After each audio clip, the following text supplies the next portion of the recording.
Hello, നമ്മളുടെ ഇന്നത്തെ recipe ഒരു വെജിറ്റബിൾ നഗ്ഗറ്റ്സ് ആണ്. അപ്പോൾ ഇത് ചെയ്തെടുക്കാൻ വേണ്ടിയിട്ട് ആദ്യം ഇതിലേക്കുള്ള വെജിറ്റബിൾസൊക്കെ ഒന്ന് ചെറുതായിട്ടൊന്ന് വാട്ടിയെടുക്കണം. അപ്പോൾ അതിലേക്ക് അത്യാവശ്യം വലിയൊരു സവാള ഇതുപോലെ ചെറുതായിട്ട് അരിഞ്ഞിട്ടുണ്ട്. അപ്പോൾ ചെറുതാണെന്നുണ്ടെങ്കിൽ 2 എടുക്കാം. ഒരു മീഡിയം സൈസിലുള്ള ക്യാരറ്റും ഇതുപോലെ ചെറുതായിട്ട് ചോപ്പ് ചെയ്തെടുത്തിട്ടുണ്ട്. പിന്നെ ഒരു ഏകദേശം 1 കപ്പ് അളവിൽ ക്യാബേജ്, ഇത്രയും സാധനങ്ങളാണ് ഞാൻ ഇതിലേക്ക് എടുത്തേക്കുന്നത്. അപ്പോൾ ഇതൊക്കെ ഒന്ന് ചെറുതായിട്ടൊന്ന് വാടി വരുമ്പോൾ നമുക്കിതിലേക്ക് ഒരു മീഡിയം ചെറിയ ക്യാപ്സിക്കത്തിൻ്റെ പകുതി ഇട്ടാലും മതിയാവും.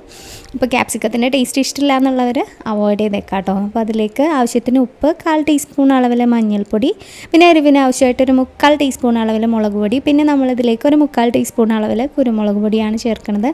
പിന്നെ ഇത് ഞാനിവിടെ ആംചൂർ, അതായത് ഉണക്ക മാങ്ങയുടെ പൊടിയാണ്.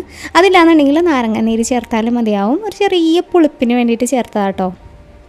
അപ്പോൾ ഇതൊക്കെ ഒന്ന് റെഡിയായി വന്നപ്പോൾ ഞാനിതിലേക്ക് ഒരു 2 അത്യാവശ്യം വലിയ ഉരുളക്കിഴങ്ങാണ്. ചെറുതാണെന്നുണ്ടെങ്കിൽ 4 വരെയൊക്കെ എടുക്കാം. അപ്പോൾ അതൊന്ന് ഉപ്പ് മാത്രം ഇട്ടിട്ട് ഒന്ന് നന്നായിട്ട് പുഴുങ്ങി വെച്ചേക്കായിരുന്നു. അത് തൊലിയൊക്കെ കളഞ്ഞിട്ട് ഇതിലേക്ക് ഇട്ടിട്ട് ഇതുമായിട്ടൊന്ന് നന്നായിട്ട് ഉടച്ചൊന്ന് മിക്സ് ചെയ്തു.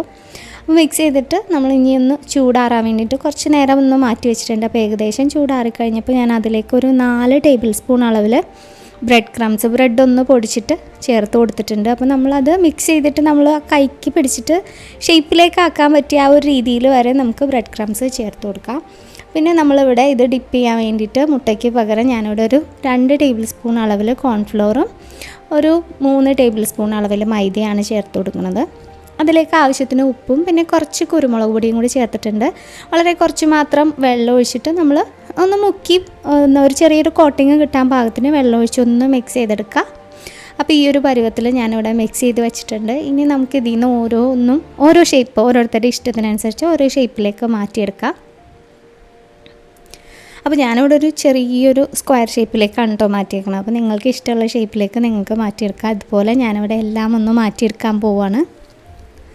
അപ്പോൾ മാറ്റിയെടുത്തിട്ട് കുറച്ച് നേരം ഒന്ന് ഫ്രീസറിൽ വെക്കുകയാണെന്നുണ്ടെങ്കിൽ, മാറ്റിയെടുത്തിട്ട് ഉടനെ ഇല്ല കേട്ടോ, നമ്മൾ ഈ മൈദ ഒരു മിക്സ്ചറിലും അതുപോലെ തന്നെ ബ്രെഡ് ക്രംസിലും ഒന്ന് കോട്ട് ചെയ്തിട്ട് ഒരു 5-10 മിനിറ്റ് ഒന്ന് ഫ്രീസറിൽ വെച്ചിട്ട് ഒന്ന് തണുപ്പിക്കുകയാണെന്നുണ്ടെങ്കിൽ ആ ബ്രെഡ് ക്രംസൊക്കെ ശരിക്കും ഇതിലേക്ക് നന്നായിട്ടൊന്ന് കോട്ട് ചെയ്തിരുന്നോളും.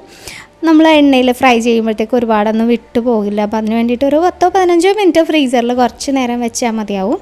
അപ്പോൾ ഇതുപോലെ ഞാനിത് ബ്രെഡ് ക്രംസിലും അതുപോലെ തന്നെ മൈദ മിക്സ്ചറിലും ഒന്ന് കോട്ട് ചെയ്തെടുക്കുകയാണ് കേട്ടോ. അപ്പോൾ കോട്ട് ചെയ്തൊക്കെ ഇവിടെ വെച്ചിട്ടുണ്ട്. ഇനി കുറച്ച് നേരം ഒന്ന് റെസ്റ്റ് ചെയ്യാൻ വെക്കാം. റെസ്റ്റ് ചെയ്ത് കഴിഞ്ഞിട്ടാണ് നമ്മളിതൊന്ന് ഫ്രൈ ചെയ്തെടുക്കുന്നത്. ഫ്രൈ ചെയ്യുന്നത് ഓയിലാണ്.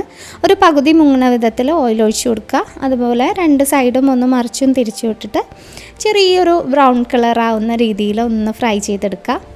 അപ്പോൾ നമ്മൾ ഇതിലേക്ക് ചേർക്കുന്ന ബാക്കി വെജിറ്റബിൾസൊക്കെ ഒന്ന് ജസ്റ്റ് ഒന്ന് വഴറ്റിയിട്ട് ചേർത്തേക്കണം. കാരണം ഒരുപാട് നേരത്തെ വേവിൻ്റെ ഒന്നും ആവശ്യമില്ല. അപ്പോൾ ഒരു നല്ലൊരു ഫ്ലെയിമിലിട്ടിട്ട് ചൂടായി കഴിഞ്ഞാൽ ഒരു മീഡിയം ഫ്ലെയിമിലേക്ക് ഇട്ടിട്ട് ഒന്ന് കുക്ക് ചെയ്തെടുക്കുക. 2 സൈഡും ഏകദേശം ഈ ഒരു കളറായപ്പോൾ ഞാൻ എണ്ണയിൽ നിന്ന് കോരി മാറ്റിയിട്ടുണ്ട്. ചൂടോടുകൂടി തന്നെ സെർവ് ചെയ്യാം കേട്ടോ. അപ്പോൾ വളരെ ടേസ്റ്റി ആയിട്ട് ചെയ്തെടുക്കാൻ പറ്റുന്ന ഒരു ഈവനിങ് സ്നാക്കാണ്. ഈസി ആയിട്ടെന്ന് പറയാൻ പറ്റില്ല, കാരണം ഇതിലേക്കുള്ള വെജിറ്റബിൾസൊക്കെ ഒന്ന് ചോപ്പ് ചെയ്ത് ഉരുളക്കിഴങ്ങൊക്കെ ഒന്ന് പുഴുങ്ങിയെടുക്കണം, നേരം വേണം. അപ്പോൾ അതുകൊണ്ട് തന്നെ ഈസി എന്ന് പറയാൻ പറ്റില്ല, എന്നാലും നല്ല ടേസ്റ്റി ആയിട്ട് വല്ലപ്പോഴൊക്കെ ഉണ്ടാക്കി കഴിക്കാൻ പറ്റിയ ഒരു ഈവനിങ് സ്നാക്കാണ്.